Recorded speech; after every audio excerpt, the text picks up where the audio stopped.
Greetings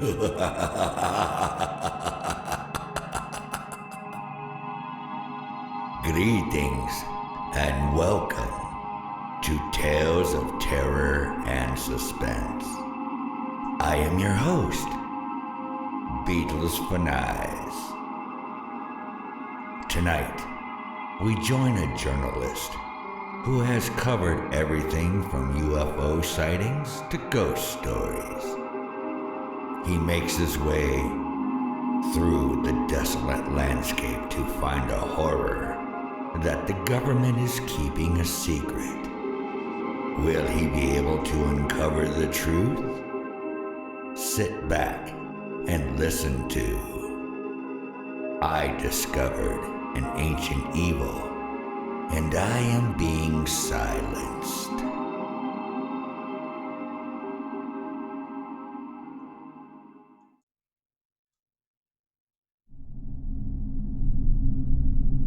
I have always been fascinated by the strange and unexplained, which is why I became a journalist.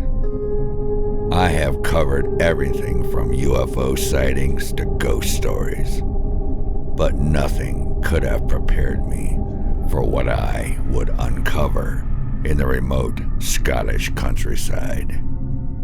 I had been sent to investigate a series of bizarre livestock deaths and the disappearance of several farmers. The locals whispered of a creature known as the Knuckle-A-V, a being so grotesque and malevolent that even the bravest of men feared it.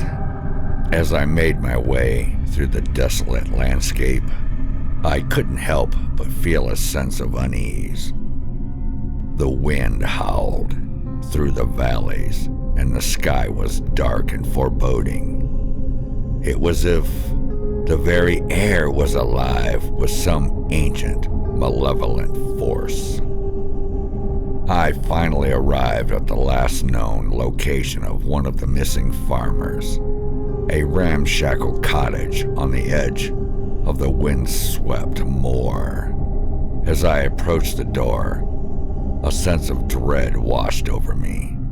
I hesitated for a moment before mustering the courage to knock.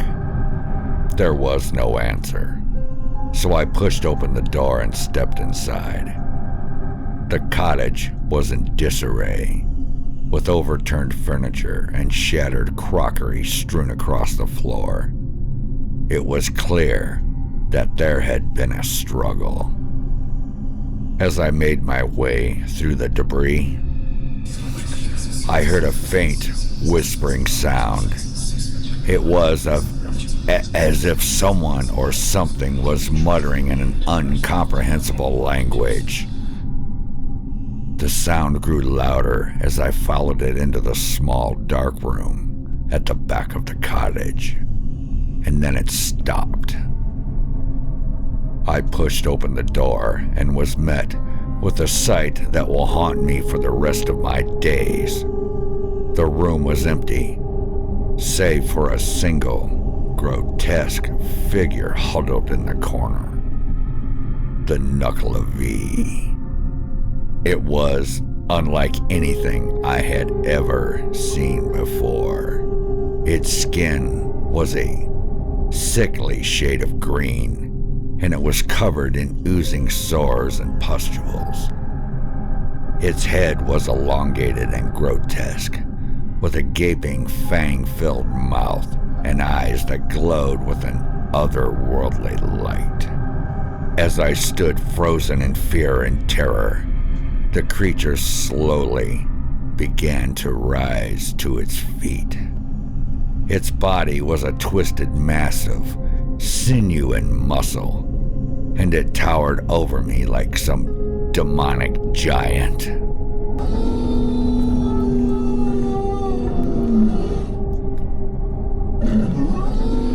It let out a blood-curdling scream, and I felt a searing pain in my chest, as if my very soul was being torn from my body.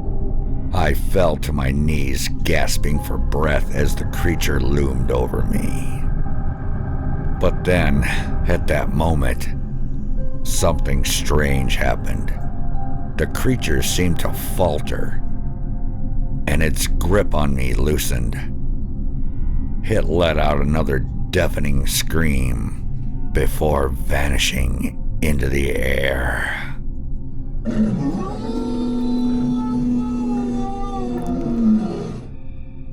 I stumbled out of the cottage, heart pounding and mind reeling. I knew that I had witnessed something truly horrific, but I also knew that I had survived somehow, and that was enough. As I made my way back to civilization, I couldn't help but wonder how many others had fallen victim to the Knuckle-A-V. How many lives had been lost to this ancient, malevolent force? Or was it my imagination tricking me into believing something impossible? After my encounter with the Knuckle-A-V, I was plagued with nightmares for days. Every time I closed my eyes, I would see its twisted, monstrous form looming over me, its glowing eyes boring into my soul. But I was also determined to uncover the truth about the creature and the strange events that had been occurring on the Scottish countryside. I delved deeper into the local folklore and discovered that the Knuckle-A-V was a creature of ancient legend, said to be the embodiment of all evil in the world. It was said to dwell in the depths of the ocean, emerging only to wreak havoc on the land. I also uncovered a pattern in the livestock and the farmers' deaths and disappearances. They all occurred near the coast, and there were reports of strange, unexplained sightings in the area. I knew that I had to investigate further, so I made my way to the coast, determined to uncover the truth about the Knuckle-A-V. As I walked along the rocky shore, I saw something moving in the water. At first, I thought it was just a school of fish, but as it drew closer, I realized that it was something far more sinister. A horse with only one red eye and no skin reared its grotesque head out of the water. A torso of a man attached to its back, with its arms dangling on the black sand. The Knuckle-A-V had emerged from the depths of the ocean. Its hideous form illuminated by the moonlight. It let out a deafening scream, and I knew that I was in grave danger. Every hair on my arms were raised, and my breath was shortened. But I refused to back down. I had come too far to let the creature defeat me, despite every nerve in my body telling me to run. I decided to fight. I reached into my bag and pulled out a small bottle of holy water that I had obtained from a local priest. I knew it was my only hope against the Knuckle-A-V. I threw the holy water at the creature, and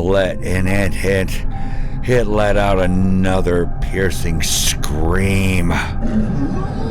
It writhed in agony as its skin started sizzling and burning under the holy water.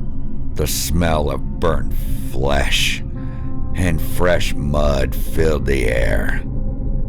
I took my chance then and ran. I ran, fleeing back up the coast towards civilization. I could hear the creature's screams echoing behind me, but I refused to look back. I could still feel its red-hot gaze, reaching and staring into my soul. When I finally reached safety, I collapsed on the ground, gasping for breath. I knew that I had narrowly escaped death, and that the Knuckle-A-V was still out there, waiting for its next victim. Staring at me through the dense, unnatural fog, with its one red eye. That will be burned into my memory for as long as I live. But I had also uncovered the truth about the creature, and I knew that I had to warn others about its existence. I still have nightmares about the Knuckle-A-V. I am also proud of what I had accomplished, although I was told by the local Scottish government to keep silent on this issue. I had uncovered a creature of ancient legend, and the world needs to know.